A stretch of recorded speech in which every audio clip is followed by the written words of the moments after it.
Shalom, salam damai sejahtera teman-teman pemuda yang dikasihi Tuhan. Kita akan bersama membaca dan merenungkan firman-Nya, namun sebelumnya mari kita berdoa. Bapa yang Maha Kasih, kami sungguh mohon anugerah-Mu untuk bisa mengenal isi hati-Mu dan kemudian mewujudkannya di dalam keseharian kami. Itulah sukacita kami. Terima kasih, dalam nama Tuhan Yesus kami berdoa. Amin. Teman-teman sekalian, saya bacakan dasar renungan firman Tuhan pada saat ini, yaitu dari surat Yudas ayat yang ketiga. Karena satu pasal biasa memang disebut hanya ayat saja. Surat Yudas ayat yang ketiga yang berbunyi begini.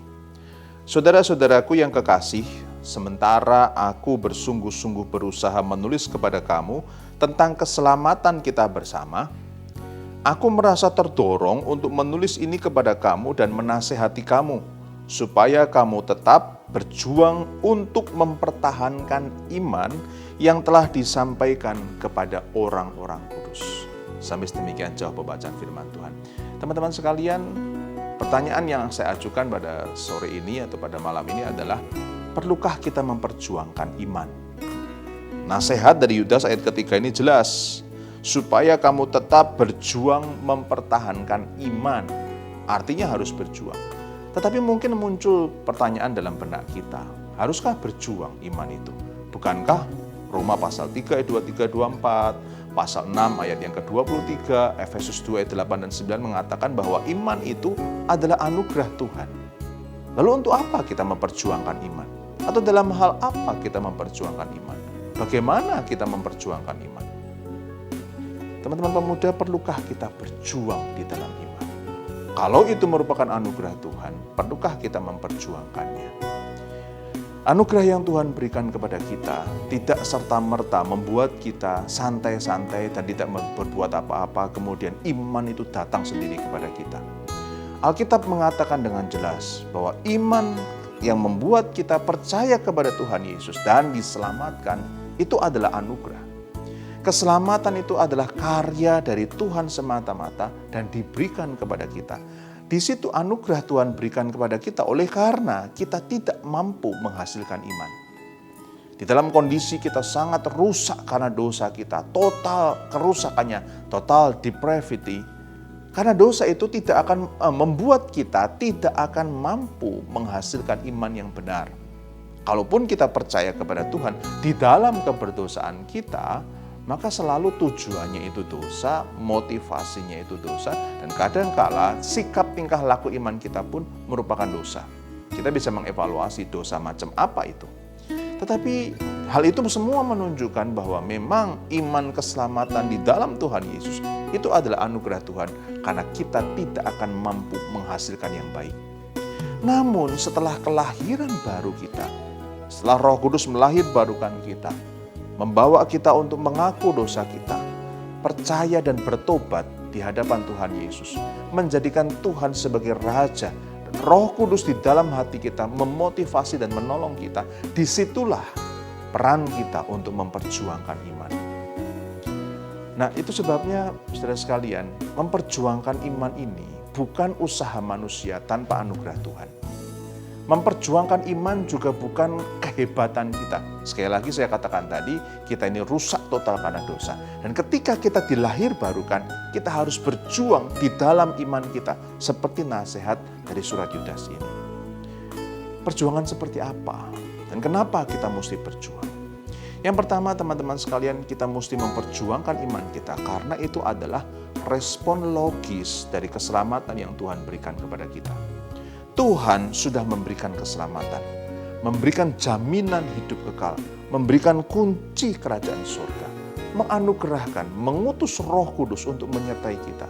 Maka tugas dan peran kita, secara logis respon kita atas semua anugerah yang tidak bisa kita bayar itu adalah dengan berjuang di dalam iman, memperjuangkan iman kita. Seorang anak yang tahu diri, dan ketika dia makin dewasa, dia mengenal peran ayah ibunya, kasih dari ayah ibunya kepada dia. Maka respon logisnya adalah dia mengasihi orang tuanya. Seharusnya tanpa disuruh dia akan hormat kepada orang tuanya. Tanpa ditekan, tanpa diancam, atau bahkan tanpa dimotivasi dengan reward, dengan upah. Dia tetap belajar mengasihi orang tuanya. Dia belajar ketika orang tuanya bertambah usia, tambah lemah, maka dia sebagai respon logis dari seorang anak yang dikasihi oleh orang tuanya, diperjuangkan oleh orang tuanya, dia akan mengasihi orang tuanya. Jadi kalau ada orang percaya mengatakan, saya menerima anugerah keselamatan dari Tuhan, saya diam saja maka Tuhan akan terus menolong saya sampai saya masuk surga. Oh, itu bukan respon logis. Jangan-jangan dia tidak mengenal siapa Tuhan. Jangan-jangan dia belum merasakan kasih Tuhan. Jangan-jangan dia belum mendapat hikmat dari Tuhan. Kita harus memperjuangkan iman kita. Karena itu respon logis dari anugerah yang Tuhan berikan kepada kita. Yang kedua, teman-teman sekalian, kenapa kita mesti berjuang di dalam iman? Oleh karena tantangan itu selalu ada. Selama kita hidup di dalam dunia ini, kita akan selalu berhadapan dengan tantangan, kesulitan, ancaman, dan bahaya. Oleh karena iman kita. Karena ada si iblis. Si iblis yang mempengaruhi dunia ini, yang menciptakan budaya dosa, yang melawan iman, baik itu dengan cara yang keras maupun dengan cara yang halus. Iblis selalu mengupayakan supaya iman kita itu jatuh. Supaya kita meragukan Tuhan, supaya kita lebih percaya pada diri kita sendiri daripada kepada Tuhan. Disitulah letak kenapa kita harus memperjuangkan iman. Tantangan itu selalu ada.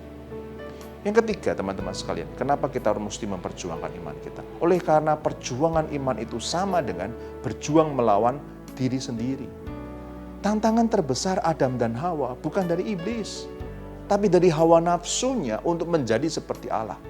Dan itu tantangan yang sama dengan kita hari ini. Satu sisi Roh Kudus menolong kita, memotivasi kita untuk menghasilkan buah Roh Kudus. Tetapi kedagingan kita selalu menarik kita untuk melampiaskan hawa nafsu kita. Kita mesti berjuang terus terhadap diri kita sendiri yang masih ada dosa yang masih terus mendorong kita untuk melampiaskan hawa nafsu. Itu sebabnya kalau kita membaca surat Yakobus, kita akan menemukan salah satu kesulitan dan perjuangan terbesar kita di dalam iman adalah mengendalikan lidah. Sesuatu yang ada di dalam diri kita tetapi menimbulkan begitu banyak malapetaka dan kesulitan.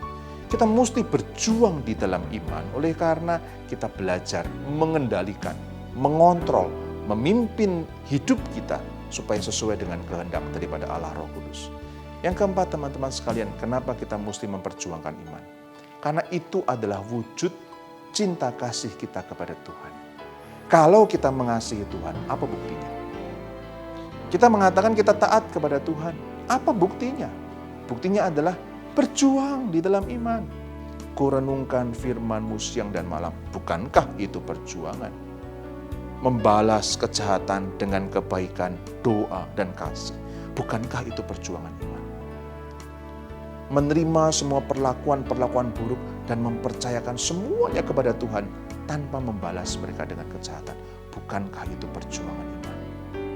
Mendisiplin diri untuk merenungkan firman Tuhan, untuk rest in God, untuk tenang bersama dengan Tuhan, untuk mencurahkan isi hati kita kepada Tuhan, bahkan untuk mendengarkan khotbah di dalam ibadah kita, untuk menyanyi dengan sungguh-sungguh, dengan hati, dengan pikiran, dengan kata-kata, fokus kepada Tuhan. Bukankah itu perjuangan iman? Kita perlu berjuang di dalam iman karena itu merupakan wujud cinta kasih kita kepada Tuhan. Cinta kasih, ketaatan, komitmen tanpa wujud berjuang iman, itu adalah komitmen yang kosong. Itu sebabnya kita perlu memperjuangkan iman kita. Dan yang terakhir, teman-teman sekalian, kita harus memperjuangkan iman kita. Oleh karena itu adalah anugerah dari Tuhan. Kalau kita bisa berjuang, kalau kita bisa memahami bahwa kita harus berjuang, kalau kita mau punya upaya untuk mendisiplin diri, untuk menghadapi tantangan dengan tetap teguh berpegang pada firman Tuhan, itu adalah anugerah Tuhan. Itu sebabnya kita harus memperjuangkan iman. Sebab kalau kita tidak berjuang, sama saja kita menyia-nyiakan anugerah yang Tuhan berikan kepada kita. Haruskah kita berjuang di dalam iman? Harus. Bagaimana caranya? Berjuang di dalam anugerah dan pimpinan dari Allah Roh Kudus. Jangan lengah, jangan malas, tapi mari mohon Roh Kudus menolong kita untuk berjuang di dalam iman kita kepada Tuhan. Dia sudah menyelamatkan kita. Maka sekarang Dia mengutus kita untuk berjuang di dalam iman. Menghadapi tantangan dari luar, mengontrol diri kita sendiri, wujud kasih kita kepada Tuhan. Satu kondisi di mana kita meresponi anugerah yang Tuhan berikan kepada kita. Yang kita belajar semua adalah untuk kemuliaan Tuhan. Mari teman-teman pemuda berjuang bersama untuk kemuliaan nama Tuhan. Mari kita berdoa. Bapa yang Maha Kasih, kami harus berjuang di dalam iman, tetapi kami bersyukur karena Engkau menyertai kami. Allah Roh Kudus diutus untuk membimbing kami, mengingatkan kami, menyadarkan kami, menegur, menasehati, mendidik kami untuk hidup dalam kebenaran. Maka petang ini atau malam ini kami berdoa, bimbinglah kami terus, supaya kami tekun berjuang di dalam iman kami untuk memuliakan nama Tuhan. Sampai akhir kami akan tetap setia. Terima kasih. Di dalam nama Tuhan Yesus kami berdoa. Amin. Tuhan memberkati kita sekalian.